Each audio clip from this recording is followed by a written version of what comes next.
On pense tous savoir ce qu'est la science. Une collection de faits, de lois, de certitudes, gravées dans le marbre, non?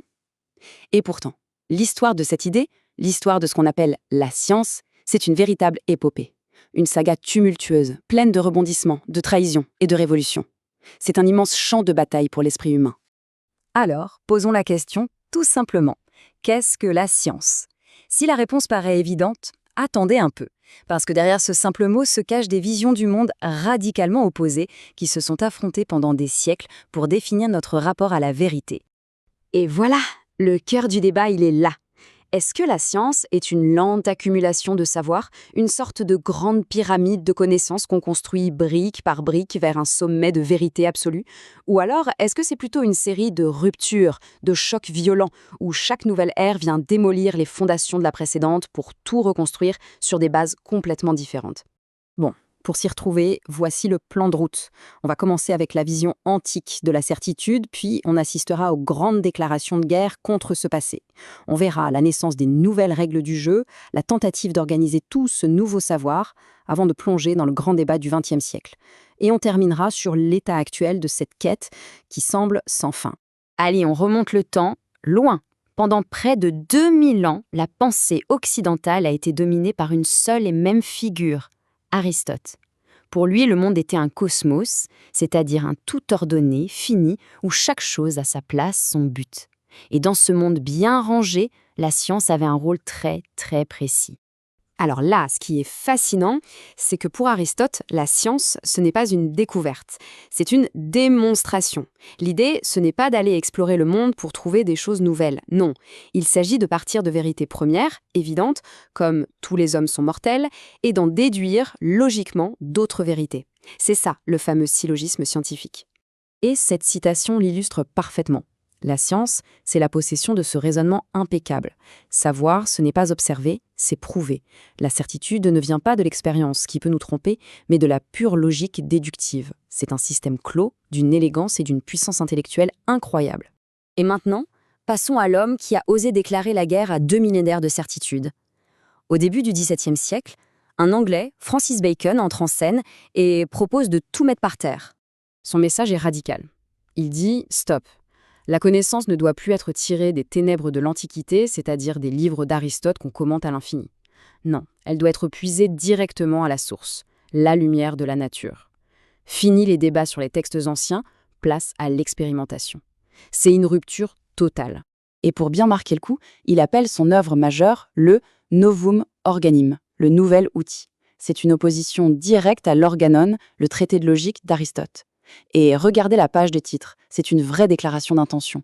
On y voit un navire qui franchit les colonnes d'Hercule, la limite du monde connu dans l'Antiquité. Le message est on ne peut plus clair. Il faut oser aller voir ce qu'il y a au-delà. Il faut explorer l'inconnu. Mais, nous dit Bacon, avant de partir à l'aventure, il faut faire le ménage dans notre esprit. Il est encombré de préjugés qu'il appelle les idoles. Il y a d'abord les idoles de la tribu, les défauts de notre nature humaine, comme notre tendance à voir de l'ordre partout. Ensuite, les idoles de la caverne, un clin d'œil à Platon, qui sont nos préjugés personnels, liés à notre éducation, notre petite bulle.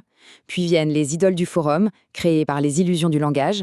Et enfin, les pires de toutes selon lui, les idoles du théâtre, les grands systèmes philosophiques, comme celui d'Aristote, qui nous présentent une mise en scène du monde au lieu du monde lui-même. Bacon a ouvert la voie, mais pour construire la nouvelle science, il fallait des règles claires et un nouveau langage. Et c'est là que 2 autres géants du XVIIe siècle entrent en scène, René Descartes et Galilée. Descartes, un peu comme Bacon, est complètement insatisfait du savoir de son époque. Il trouve tout ça beaucoup trop flou, trop spéculatif. Alors il prend une décision radicale, faire table rase. Son projet est d'une ambition folle. Reconstruire tout l'édifice de la connaissance sur des bases absolument certaines. Et pour ça, il commence par douter de tout. Et dans son discours de la méthode, il propose un petit guide en 4 règles d'une simplicité géniale. 1. N'accepter que ce qui est absolument évident. 2. Découper les problèmes complexes en petits morceaux plus simples. 3. Reconstruire la pensée en allant du plus simple au plus compliqué. Et 4. Tout vérifier pour être sûr de ne rien avoir laissé de côté. C'est une véritable discipline de l'esprit pour ne pas se tromper. Pendant que Descartes donne une méthode à la raison, son contemporain Galilée, lui, nous donne la langue pour lire le monde. Cette phrase est absolument capitale. Galilée nous dit L'univers est un livre ouvert, mais pour le lire, il faut apprendre sa langue. Et cette langue, c'est les mathématiques. C'est une idée qui va littéralement changer le monde. Et le truc génial, c'est qu'en appliquant les maths à l'étude du mouvement, Galilée fait voler en éclats la vieille distinction d'Aristote entre deux mondes. Pour Aristote, il y avait le monde d'ici-bas, imparfait, et le monde des cieux, parfait, éternel. Et Galilée arrive et dit non. Les mêmes lois mathématiques qui décrivent la chute d'une pierre sur Terre décrivent aussi le mouvement des planètes. Le cosmos est unifié. Bon, après tout ce tumulte révolutionnaire, le 19e siècle a un besoin d'ordre. La science est devenue une puissance phénoménale. Et un philosophe français, Auguste Comte, se donne pour mission de la systématiser, d'en faire une nouvelle philosophie pour l'humanité entière. Ce plan de cours d'Auguste Comte, ça illustre parfaitement son esprit. Tout est classé, organisé, structuré. Son objectif, c'est de fonder ce qu'il appelle la philosophie positive, une pensée qui repose uniquement sur les faits observables et les lois scientifiques. Le but ? Réorganiser toute la société sur ces nouvelles bases. Et pour justifier son projet, Comte propose une grande loi de l'histoire, la loi des 3 états. C'est l'histoire de l'esprit humain. D'abord, l'état théologique, on explique tout par les dieux. Ensuite, l'état métaphysique, une sorte de transition où on parle de force abstraite. Et enfin, l'âge adulte de l'humanité, l'état positif ou scientifique, où on arrête de chercher le pourquoi des choses et on se contente de décrire le comment avec des lois. Et cette devise résume tout l'idéal positiviste. Science, d'où prévoyance, prévoyance, d'où action. La science n'est pas là pour faire joli. Son but est de prévoir les phénomènes pour pouvoir agir sur le monde. La connaissance doit être utile, elle doit servir le progrès technique et améliorer la vie des gens. Alors que le positivisme semble avoir gagné la partie, un nouveau débat, cette fois interne à la science, éclate au XXe siècle. La question n'est plus « la science a-t-elle raison ?», mais comment est-ce que la science progresse, au juste ? Et là, 2 penseurs vont s'affronter, Karl Popper et Thomas Kuhn. D'un côté, on a Karl Popper. Il propose un critère pour faire le tri entre la science et ce qui n'en est pas, la réfutabilité. Pour lui, une théorie qui ne peut pas être contredite par une expérience, eh bien, elle n'est pas scientifique. C'est aussi simple que ça. Le but d'un scientifique n'est pas de prouver qu'il a raison, mais au contraire, de chercher par tous les moyens à prouver qu'il a tort.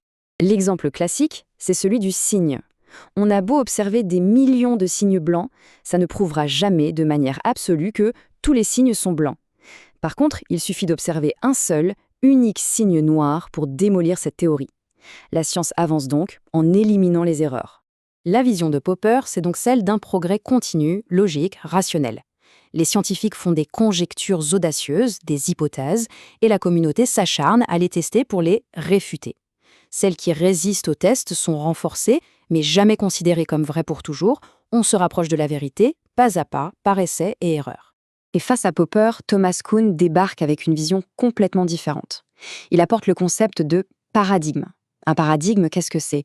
C'est un cadre de pensée global, un ensemble de théories, d'instruments, de méthodes que toute une communauté scientifique accepte à un moment donné. Et la plupart du temps, les scientifiques font de la science normale.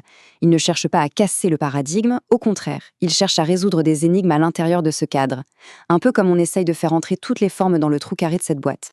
Mais que se passe-t-il quand une anomalie surgit ? Un résultat expérimental qui ne rentre pas dans la boîte, une forme triangulaire en quelque sorte. Au début, on l'ignore, on essaye de la faire rentrer de force. Mais si les anomalies s'accumulent, la science entre en crise, la confiance dans le paradigme s'écroule. Et la solution, nous dit Kuhn, ce n'est pas un petit ajustement, c'est un changement complet de boîte, c'est une révolution scientifique qui va installer un tout nouveau paradigme. Ce tableau résume bien le duel. Pour Popper, le progrès est continu, c'est une affaire de pure logique. Pour Kuhn, il est discontinu, marqué par des ruptures. Pour Popper, la science est une quête rationnelle de la vérité. Pour Kuhn, c'est une activité sociale influencée par la psychologie des chercheurs.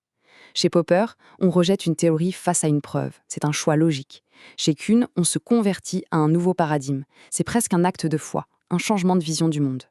Le débat entre Popper et Kuhn a vraiment marqué la philosophie des sciences de la fin du XXe siècle. Mais bien sûr, l'histoire ne s'est pas arrêtée là. La question « qu'est-ce que la science ?» continue d'agiter les philosophes et même les scientifiques. Le débat a continué, bien sûr, avec d'autres voix très fortes. En France, bien avant Kuhn, le philosophe Gaston Bachelard parlait déjà de rupture épistémologique. Pour lui, la science avance en détruisant le sens commun, en allant contre nos intuitions. Il y a aussi Paul Feyerabend, un ancien élève de Popper, devenu son critique le plus féroce. Lui, il a poussé la logique à l'extrême en déclarant un anarchisme épistémologique. Sa thèse, il n'y a pas de méthode scientifique. La seule règle qui tienne, c'est tout est bon. Anything goes. Et plus récemment, des sociologues comme Bruno Latour ont complètement changé d'approche.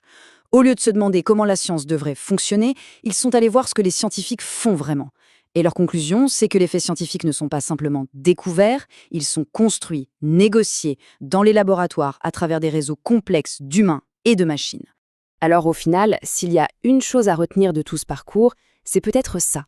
La science n'est pas un grand livre de réponses figées. C'est une histoire humaine, vivante, parfois chaotique. Un processus constant de doutes, de questions, de redéfinition de ses propres règles. C'est une aventure extraordinaire et elle est très très loin d'être terminée. En passant d'Aristote à Bacon, puis de Galilée à Comte et de Popper à Kuhn, on a changé de monde à chaque fois. L'aventure continue. La question reste donc grande ouverte. À quoi ressemblera la science de demain ? Quelle sera la prochaine révolution qui viendra, une fois de plus, bouleverser notre définition de la vérité ?